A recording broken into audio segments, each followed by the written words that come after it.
ഉഗ്രരൂപം വെടിഞ്ഞ് ലക്ഷ്മി സമേതനായി ശാന്തസ്വരൂപനായി അനുഗ്രഹം ചൊരിയുന്ന നരസിംഹമൂർത്തിയുടെ ഒരു ക്ഷേത്രത്തിലാണ് ഞങ്ങളുള്ളത്.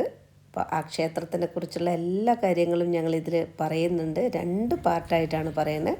നിങ്ങൾ ഫുൾ വീഡിയോയും കാണണം. ഹായ്, എല്ലാവർക്കും ട്യൂനേക്കോസിൻ്റെ മറ്റൊരു വീഡിയോയിലേക്ക് സ്വാഗതം. ഇന്ന് നമ്മൾ എത്തിയിരിക്കുന്നത് ഐതിഹ്യങ്ങൾ ഉറങ്ങുന്ന മനോഹരമായ ചേലക്കര നരസിംഹമൂർത്തി ക്ഷേത്രത്തിലാണ്. ഇന്ന് വൈശാഖ മാസത്തിലെ ശുക്ലപക്ഷ ചതുർദശി, അതായത് സാക്ഷാൽ നരസിംഹ ജയന്തി. ഇന്ന് എന്റെയും പിറന്നാളാണ് കേട്ടോ. പിറന്നാൾ ആശംസകൾ. അതുകൊണ്ട് ഇന്ന് നമുക്കിവിടെ എത്താൻ പറ്റി. ഭഗവാന്റെ നടയിൽ വെച്ച് തന്നെ ഇത്തവണ ജന്മദിനം ആഘോഷിക്കാം എന്നത് നിശ്ചയിക്കപ്പെട്ട ഒന്നായിരിക്കാം. അപ്പൊ നമുക്ക് ഒട്ടും വൈകാതെ ക്ഷേത്രവിശേഷങ്ങളിലേക്ക് കടന്നാലോ.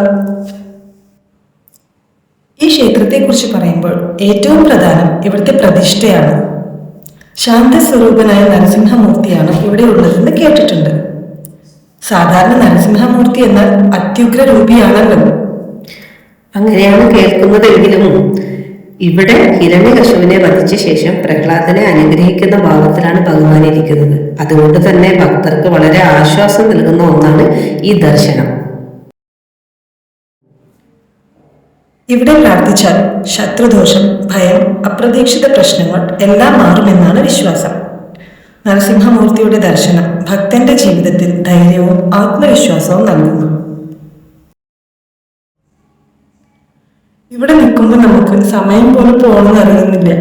മന്ത്രങ്ങളുടെ നാദം, ദീപങ്ങളുടെ പ്രകാശം, ദൈവത്തിന്റെ സാന്നിധ്യം, ഇതെല്ലാം ചേർന്നിട്ട് ഒരു ദിവ്യ അനുഭവമായി മാറുന്നുണ്ട്. അതെ, ഇത്തരം അനുഭവങ്ങൾ ജീവിതത്തിൽ വളരെ അപൂർവമായി കിട്ടുന്നതാണ്. മനസ്സിനെ ശാന്തമാക്കാനും ആത്മാവിനെ ശുദ്ധമാക്കാനും ഇത്തരം ദൈവിക നിമിഷങ്ങൾ വളരെ പ്രധാനമാണ്. ഇന്ന് ഞങ്ങളെ ഏറ്റവും ആകർഷിച്ചത് ഒരു മനോഹരമായ കാഴ്ചയായിരുന്നു. ഒരുപാട് അമ്മമാരുടെ പ്രാർത്ഥനാ കൂട്ടായ്മ. അവർ ഒരുമിച്ച് ചേർന്ന് നാരായണീയം വായിക്കുകയും ലളിത സഹസ്രനാമം, വിഷ്ണു സഹസ്രനാമം ജപിക്കുകയൊക്കെ ചെയ്യുന്നുണ്ടായിരുന്നു. ആ ശബ്ദം, ആ ഭക്തി, ആ ഐക്യം, അത് കേൾക്കുമ്പോൾ തന്നെ മനസ്സ് നിറഞ്ഞു പോകും. ഒരു സ്ത്രീയുടെ ഭക്തി എത്ര ശക്തമായിരിക്കുമെന്ന് അവിടെ അത് കണ്ടപ്പോൾ മനസ്സിലായി. സാധാരണ ക്ഷേത്രത്തിനുള്ളിൽ വീഡിയോ എടുക്കാൻ പലപ്പോഴും നമുക്ക് അനുവാദം കിട്ടാറില്ല, അല്ലേ? ശരിയാണ്. പക്ഷെ ഇന്ന് നമുക്ക് ചില പ്രത്യേക നിമിഷങ്ങൾ വീഡിയോ ആയി പകർത്താനും എല്ലാം കഴിഞ്ഞിട്ടുണ്ടല്ലേ. എല്ലാവരും നമ്മളോട് നന്നായിട്ട് സഹകരിച്ചു എന്ന് തന്നെ പറയാം. അതും ഭഗവാന്റെ ഒരു അനുഗ്രഹം തന്നെയാണ്. ഏറ്റവും വിശേഷമുള്ളത് നവരാത്രിയാണ്. 12 വിളക്കാണ് നവരാത്രി. നവം പറഞ്ഞാൽ 9ആണ്, പക്ഷെ ഇവിടെ 12 വിളക്കാണ്. 11 വിളക്കും ഓരോ വീട്ടുകാരുടെ വിളക്കാണ്. 12ാമത്തെ വിളക്കെന്ന് പറയുന്നത് കുട്ടികൾ തമ്മിൽ പിരിച്ചുണ്ടാക്കുന്ന വിളക്കാണ്. അനേക കാലമായിട്ട് ഇവിടെ വളരെ ഭംഗിയായിട്ട് നടക്കുന്നത്. ഈ 12 ദിവസം അന്നദാനം ഉണ്ട്. അവിടെ വരുന്ന ജനങ്ങൾക്ക് മുഴുവൻ അന്നദാനം ഇഷ്ടംപോലെ സുഭിക്ഷമായിട്ട് കൊടുക്കുന്നുണ്ട്. പിന്നെ ജനങ്ങൾ വരും. ഒരു പിരിവിനും ഞങ്ങൾ പുറത്തേക്ക് പോകാറില്ല. എല്ലാം അമ്പലത്തിൽ കൊണ്ടു തരും. അല്ലാണ്ട് ഞങ്ങൾ ആരും ഒരു സ്ഥലത്ത് പോയിട്ട് പിരിവിന് വേണം പറഞ്ഞ് അത് ചോദിക്കാറില്ല. ഇവിടെ ഇരിക്കും, പിരിവിലിരിക്കും, കൗണ്ടറിലിരിക്കും, പിരിവ് കൊണ്ടു തരും. അങ്ങനെ അവിടെ ഇതാണ് ഞങ്ങളുടെ. ഇപ്പം ഈയിടെ കുംഭാഭിഷേകം ഉണ്ടായി. 2,75,00,000 പിരിവ് നടത്തി നടക്കുന്നത്. എല്ലാവരും കൊടുക്കുന്നതാണ്. ഒറ്റ സ്ഥലത്ത് പിരിവ് ചോദിച്ചിട്ടില്ല. വളരെ ഗംഭീരമായി നടത്തി. ഇതാ ഈ ഹോള് കാണുന്നത്, ഈ ചുറ്റോട് മുഴുവൻ ഈ കുംഭാഭിഷേകത്തോട് അനുബന്ധിച്ചുണ്ടായതാണ്. കുംഭാഭിഷേകം ഇതിപ്പോൾ പ്രതിഷ്ഠാദിനം അടുത്ത മാസമാണ്. 27-ാം പ്രതിഷ്ഠാദിനം പറയുന്നത്. കൊല്ലത്തിൽ മാത്രം അത് ഉത്സവമുണ്ട്. അതുണ്ട്. അന്നദാനം ഈ അമ്പലത്തിൽ മെയിനാണ്. ഇപ്പോൾ അമ്പലത്തിൽ അന്നദാനം മഹാഗണപതി യോഗം. ഗണപതി യോഗം 365 ദിവസമുണ്ട്. മഹാഗണപതി യോഗം 108 നാളുകളുള്ള ഗണപതി യോഗമുണ്ട്. അതിന്റെ ഒരു ഇതിപ്പം പറഞ്ഞു തിരുമേനി പറഞ്ഞേ. അപ്പൊ ഞങ്ങള് അത്ഭുതത്തോടെ നോക്കി. അതുപോലെ എപ്പോഴും തേങ്ങ പൊട്ടിക്കുക. പുലർച്ചെ 3:45-4 മണിയാകുമ്പോൾ ആൾക്കാർ വരും. നാളെ ഉടച്ച് ഇവിടെ തന്നെ കുത്തി ഇവിടെ തന്നെ ശർക്കര പാവ് കാച്ചി ഉണ്ടാക്കുന്നതാണ്.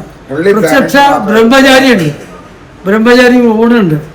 അതിന് അപ്പം കുഴക്കട്ട എല്ലാം ഉണ്ടാക്കാം. പണ്ടൊക്കെ ബ്രാഹ്മിൻസ് വീട്ടിലാണ്. ഇപ്പൊ ശാന്തിക്കാരുടെ സ്വസ്തിക്കാരുടെ ഉണ്ടാക്കണത് എല്ലാം ഇവിടെയാണ്. ഓർമ്മയൊന്നും ഒന്നും ഉണ്ടാക്കില്ല. ഒക്കെ ഇവിടെ തന്നെയാണ് എല്ലാവരും. അന്നദാനം നടക്കുന്നുണ്ട്. അത് ആ നാളികേരം എടുത്ത് എല്ലാവർക്കും കൊടുക്കുന്ന കണ്ടപ്പോ എല്ലാവരും ഞങ്ങള് എന്താന്ന് ചോദിക്കാൻ കാരണം അത് അങ്ങനെ സാധാരണ നമ്മൾ അങ്ങനെ കാണുന്നില്ലല്ലോ. അപ്പൊ എന്താ ഇതിങ്ങനെ അവിടെ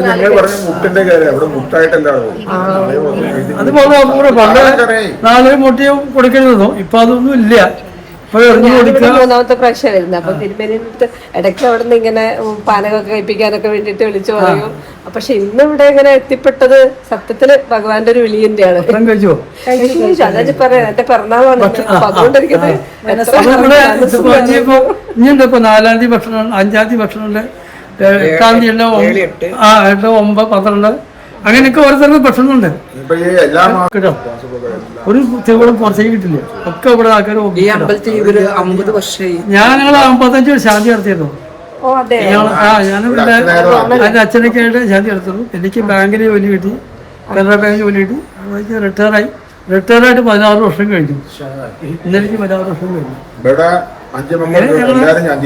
അല്ല എല്ലാം ബ്രാഹ്മിൻസിന്റെ ബ്രാഹ്മണ സമൂഹം. ഞങ്ങളിങ്ങനെ അമ്പലത്തിൽ പോകുമ്പോ ഞങ്ങൾ രണ്ടുപേരും ചോദിച്ചാല് കുറച്ച് അമ്പലത്തിന്റെ വീഡിയോ ഒക്കെ എടുത്തിട്ട് സന്തോഷം കേട്ടോ. ഞങ്ങൾക്കത് പറയുമ്പോൾ കിട്ടുന്ന ഒരുപാട് അനുഗ്രഹങ്ങൾ ഞങ്ങൾക്ക് കിട്ടുന്നുണ്ട്. അതിന്റെ 2 ഊരായ്മക്കാരുടെ അമ്പലമാണ്. മണിപ്പുറം കൈപ്പഞ്ചേരി വരും. അങ്ങനെ 2 ഊരായ്മക്കാരുടെ അമ്പലമാണ്. പക്ഷെ അവർക്ക് കഴിവൊന്നുമില്ല. പക്ഷെ ഞങ്ങളാണ് ഇപ്പൊ എല്ലാം നോക്കണത്. അവര് നോക്കിയാൽ ഹാപ്പിയാണ്, നമ്മളും ഹാപ്പിയാണ്. അതുകൊണ്ട് ഹാപ്പി ആയിട്ടിരിക്കുന്നു. ഇന്നത്തെ ഭഗവാന് എന്തൊരു അത് നല്ല ചിരിച്ചിട്ടേ എനിക്ക് ഭയങ്കര അത്ഭുതം ചിരിയിട്ട് അത് ഒരുക്കാൻ ഇപ്പൊ തിരുവന പറഞ്ഞ പോലെ അത് അങ്ങനെ ഒരുക്കാനൊരു കഴിവ് വേണം. നമ്മളൊരാളെ ഒരിക്കുമ്പോ അത്രയും മനസ്സറിഞ്ഞിട്ടായിരിക്കും. ഇതൊക്കെ പണ്ട് ഒരു കുണ്ടങ്ങൾ, ഒരു കുണ്ടുകളായിരുന്നു. ആ കോളൊക്കെ കെട്ടിച്ച് വെച്ചിട്ട് കെട്ടി 2-3 കൊണ്ട് എരിഞ്ഞു വീണ്ടും കെട്ടി. ഇപ്പൊ വളരെ ക്ലീൻ ആയിട്ട് എല്ലാം ഓരോരുത്തരുടെ ജനങ്ങളെ കൊല്ലം പറയാതെ നമുക്കൊക്കെ കണക്കുകളൊന്നുമില്ല. പിന്നെ നമ്മൾ എത്ര കൊല്ലമായി എന്നുള്ളതിനേക്കാളും പ്രാധാന്യമാണ് ഓരോ ദിവസവും ഇവിടെ കാണുന്ന നമുക്ക് അതുണ്ടല്ലോ. നമ്മളിപ്പോ എത്ര കൊല്ലം മുന്നത്തെ അമ്പലം ഈ ഒരു അമ്പലത്തെ അറിയോ, ഒരു 10 രൂപ ഒരാളെ ഏൽപ്പിച്ചാൽ ആ കാശ് അമ്പലത്തിൽ എത്തില്ല. ഒരാൾ പറ്റിക്കുന്നു. അതാണ് ഈ അമ്പലത്തിൽ ഏറ്റവും വിശ്വാസം. ഒരാൾക്ക് പൈസ വേണ്ട, ആ അമ്പലത്തിൽ അതാണ് ഒരു ഭയാനകമാണ്.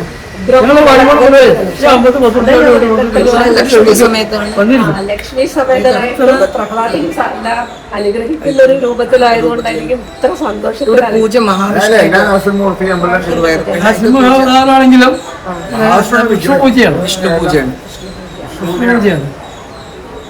അതില് ഇന്നത്തെ അലങ്കാരം പറയാതിരിക്കാൻ വയ്യ. ഭയങ്കര ഇഷ്ടമായി.